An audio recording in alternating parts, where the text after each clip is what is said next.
guys, welcome to another inspiring episode of Recalibration. My name is Mary Ogundimu, like you know. And thank you so much for those of you that have watched our last series. Thank you so much. We are so grateful. A lot of you liked, a lot of you commented, a lot of you shared our videos. Thank you. And most especially to those of you that have subscribed, we are so grateful.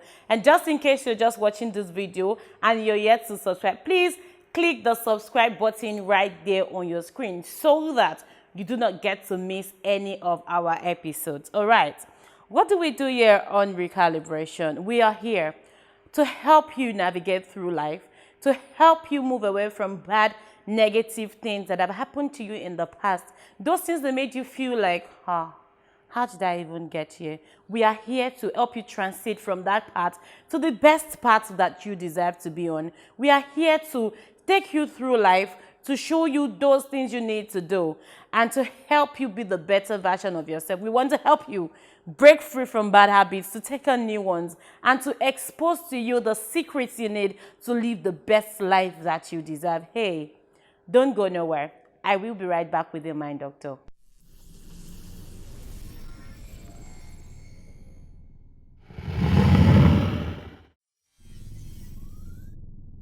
I did promise you I would be right back with your mind doctor, and here we have him. Great to have you once again, sir. Thank you. How have you been? Very well. Great. Excellent. Timotimoy is a certified John Maxwell team member and a neuro-linguistic programming practitioner, and of course, it's always a pleasure to have him. Hello, sir. Thank you. Once again. Very well. So today we will be discussing how to break bad habits and take on new ones, yeah? Okay. Great.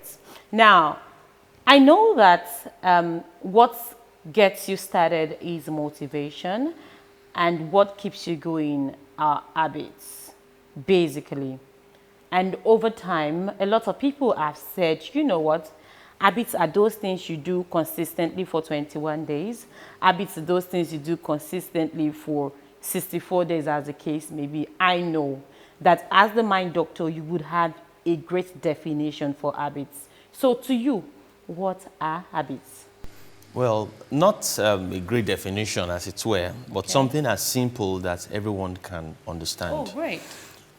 Habit is a programmed tendency or reaction or behavior that is difficult to break.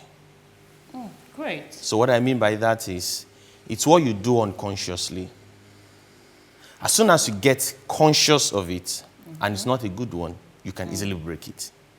So it's something that you do unconsciously, you don't know, and it's difficult to break. I like the fact you mentioned that habits are those things that we do unconsciously or subconsciously.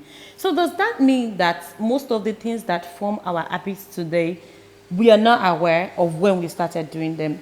Is that what it means? Not necessarily. Habit would have had its roots where it started from at certain points. Okay. For example, a bad habit would have been one decided to try something with a couple of friends. Okay. And then it was fascinating. It was interesting. It was amazing. It was adventurous. And the person decides to try it again another time. I want to have that experience again. Okay. And then decides to try it alone again. And then over and over, the person decides to, I want to get back to that experience. Slowly but steadily, an habit is being formed. Now, for example, somebody who is, who is fond of drinking, all right, and quite addicted to it. Okay. Now, if he picks probably the first cup, the first time, and then he feels okay. The second time, he's going to try it. Probably one cup might not do. He wants to add another one to be able to meet up with the satisfaction he had the first time. The next time, he might likely need a higher dose of that to be able to meet back with the satisfaction that he or she got the first time. So hence the crave, the desire begins to increase. You want to have that dose, that satisfaction.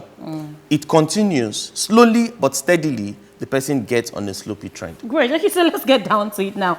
How are habits formed? Basically, whether bad or good? like I said earlier in the explanation I was giving, they are formed from different means, from different roots or sources. Okay. And then it also depends on the habit. Okay. But let me just give this illustration. Okay, great. Imagine going to a farm site you've never been to before, and then just going off the express, you have this, bushy area, and the farm is just somewhere down there. Okay. You decide to walk down that path. Okay. Trying to clear, I grew up in a farm. Okay. So now trying to clear the sides. Yeah, just trying to clear the sides, Okay. and then you go the first time. Now, haven't gotten to the farm, coming back out, you might miss your way and pass somewhere else out. Okay, because that is your first time. The first time. The next time you go, you might trace your way back through that point again, and you might likely get your way back out. Okay. Now, slowly but steadily, as you continue taking that path, as frequently as you can, Become used to you get used to it, and then you discover something very interesting, that a path is being formed such that if you tread that path very frequently, you discover that you find some sort of sandy points along that path. Meanwhile, at this other end, you find the bushes. Give parting ways. Parting ways. Now, if you walk through that path, let's say twice in a week for 2 years, and then you stay away from that farm site for, let's say, 1 month, you will discover that every other area will grow, but that particular path, even if it grows some weeds, it won't grow as much as the other areas because a path has been formed. So, and like I said before, an habit is being formed by whatever way. One is trying to test something out. You're trying to try something out. You had an experience. I needed a bad experience. I needed to suit yourself to recover from it. And then you did something. Now, there's a way the mind works. Once there is a feeling in the body, the mind pays attention to what caused it. What caused it? For example, I'm talking to you and then you yelled at me and I felt depressed. Okay. My senses immediately tries to pay attention to what caused it. And the more I pay attention to that, the more my energy is channeled to that. Now, if it is something pleasant, I would want to channel more of my energy to that at that time and even subsequently.